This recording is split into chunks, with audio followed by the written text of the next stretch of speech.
Hello everyone welcome to भिकारी take YouTube channel. आज आम जाना आज आपण मैंने किपरि ओटीआर आईडी रजिस्ट्रेशन करेंगे। तो ये वीडियो देखूँ आउ चैनल को सब्सक्राइब करूँ, लाइक करूँ, शेयर करूँ, आउ गोटे सब्सक्राइब करूँ। चलतु जाना आज प्रथम आपन को प्ले स्टोर को ओपन करने को पड़ो।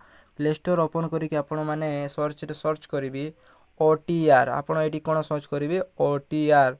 तो ओटीआर सर्च करेंगे। बर्तमान मुझे आपको देखे दूसरी सर्च करके आपण मैंने ओटीआर आईडी आपको इंस्टॉल करने इंस्टॉल करनियंतु। ये ऐप को आपण मैंने इंस्टॉल कर सारा पर आउ गोटे ऐप आपन को आने पड़ो जमीन कि आधार फेस आरडी। तो आपन को गोटे आउ गोटे ऐप आने पड़ो आधार फेस आरडी। बर्तमान मुझे आपन को आनिकी देखी देउची।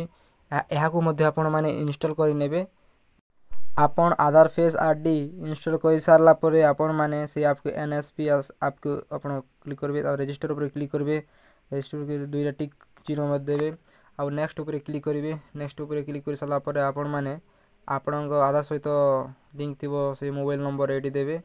मोबाइल नंबर दे देवे। बर्तमान मोबाइल नंबर एमती दे देवे। आउ आपण मैंने ये सेंड ओटीपी उपर क्लिक करेंगे।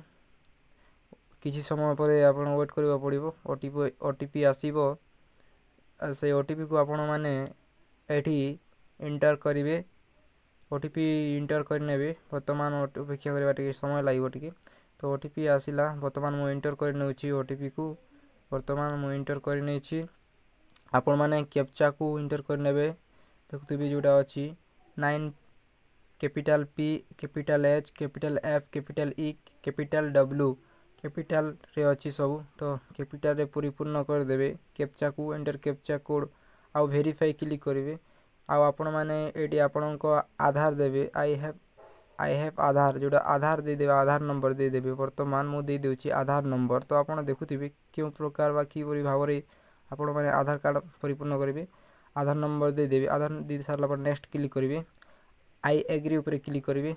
फेस आपण को फेस देवे एमती। बर्तमान फेस आपण को आई मीट पड़ो। तब सक्सेसफुल हो जाइए। बर्तमान देखुते एमती एंटर डिटेल्स मदर नेम आपण को माँ को नाम ये देवा पड़ो। बर्तमान देखुथिबे इंटर कर दिया जाउची। तो एमती इंटर करने आपण को माँ को नाम। तो बर्तमान इंटर कर दिया जाउची। तो देखुथिबे आपण माने ध्यान दे देखंतु। आपण माने को रजिस्टर करंतु। मदर नेम दे सारला पर आपण माने तले थिबो फादर नेम आपण को बापा को नाम ये दे देबे। बर्तमान देखंतु कि क्यों क्यों किपरि भाव देवा क्यों क्यों भली भाव आम कर सेमती केमती आपड़ करेंगे ताहा ये बताऊँ मु आपन को। फादर नेम दे सारा पर आपणकर इमेल आईडी निजर इमेल आईडी दे देबे। बर्तमान देखंतु आपणकर इमेल आईडी दे देबे। ये देखंतु क्योंपरि भाव में आपड़ करेंगे अति सहज अच्छी। आपड़ यथा शीघ्र करनियंतु आपड़ स्कॉलरशिप अप्लाई करने सुविधा हे। जदि ओटीआर नंबर नथिबो ताहले आपण माने स्कॉलरशिप अप्लाई करि परिबे नहीं। तो ओटीआर नंबर निहाती आवश्यक पड़े। तेणु आपण माने यथा शीघ्र ओटीआर आईडी बन नियंतु। ए वीडियो देखिकी ईमेल आईडी आपण दे दियंतु। एमती देखंतु ईमेल आईडी दे देबे आपणकर। तो ओटीआर आईडी जदि नथिबो ताहले आपण माने पोस्ट मैट्रिक किंबा कोनोसी स्कॉलरशिप पे पारिबे नहीं। तापर आपण नेक्स्ट ऊपर क्लिक करेंगे।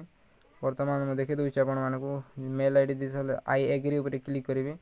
एग्री ऊपर क्लिक कर सारा पर आपण देखुथिबे बर्तमान तो आउ थे मुझे करदे एग्री ऊपर। तो रजिस्ट्रेशन नंबर आई जाइए आईडी नहीं कि आपण माने नहीं कि आप स्क्रीनशॉट नहीं जी एटा को स्क्रीनशॉट नहीं करी आपण माने से अप्लाई करेंगे। आउ एटा को सबमिट करबा को पड़िबो स्कॉलरशिप सहित।